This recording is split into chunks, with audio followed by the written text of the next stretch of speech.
Ayan. Nasisi ko na yung karne. Next. Ayun, ano bang next? Basta.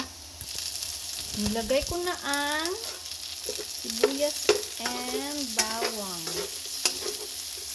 Ayan. As if marunong magluto. Ayan.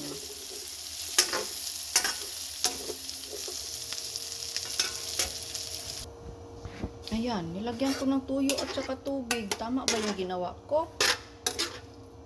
Pabukalan konti. Tapos, lagyan ng konting ginisa mix. Ayan, nag-simmer na siya. Ewan, sana tama tong ginagawa ko. Ay, ang sarap. Punuin natin ng gulay. Supporting actor lang yung karne.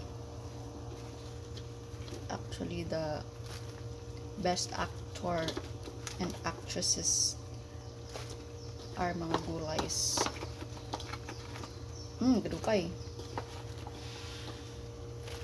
Dalawang supot ito ng mga nahiwa na. Pero half cook ko lang ito. Ayan. Mix ko na. And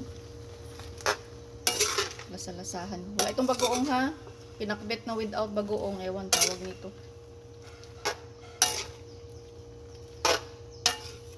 Murag pinakurat man lang siguro ng gulay niya.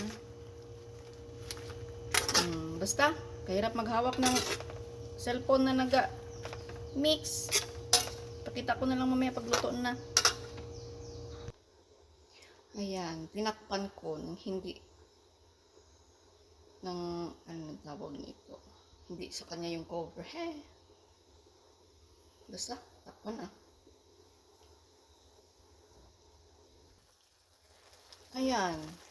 Tama na siguro. Huwag lang masyadong lata. At least may mga crispy-crispy pa dito sa gulay. Okay. Bahala na.